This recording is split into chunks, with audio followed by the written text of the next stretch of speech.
Unexpected Journey, Memoir of a Siberian Deportee by Juzė Avižienytė-Žukauskiene. Translated from Lithuanian and narrated by Giedrė Kumpikas, niece of the author, and by Isabelle Kumpikas, the sister of the author. Chapter 35. The First Cases of Insanity.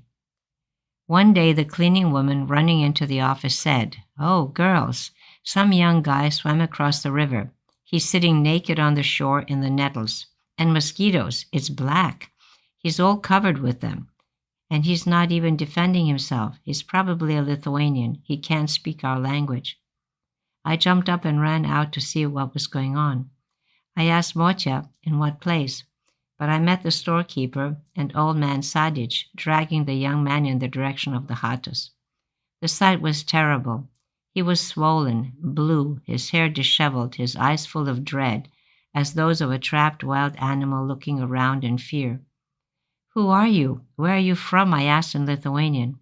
The young man answered nothing, only kept brushing his body with his hands. "Do you want something to eat? Where are your clothes?" I asked again.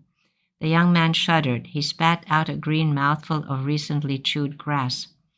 "Eat, eat, eat," he kept repeating the same word and finally gave out a pitiful, long, drawn-out sob.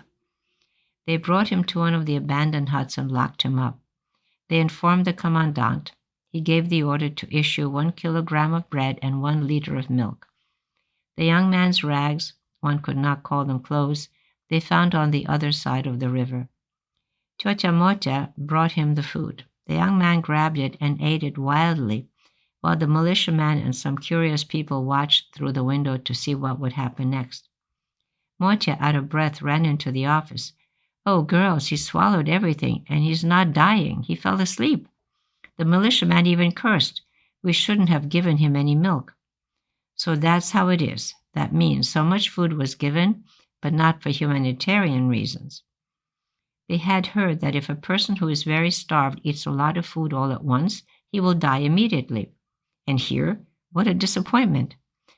They used up 1 kilogram of bread and 1 liter of milk, such a treasure. And instead of death, there were only convulsions. The scoundrel fell asleep peacefully.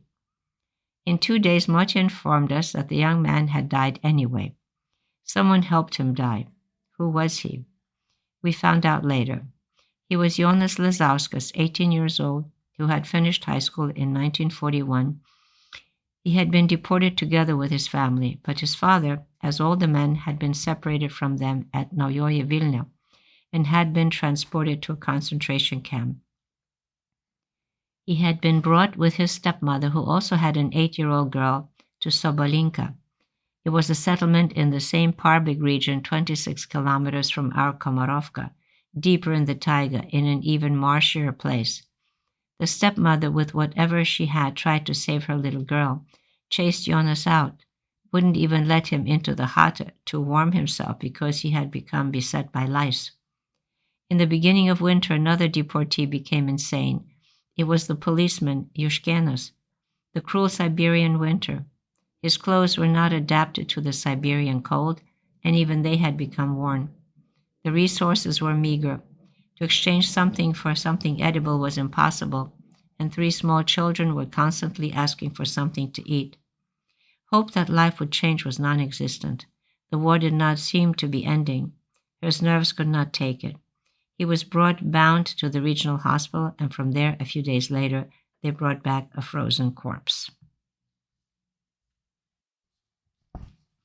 Note: Motya and Totya Motya are the same person. Totya meaning aunt. Many older women were called Totya, even by non-relatives.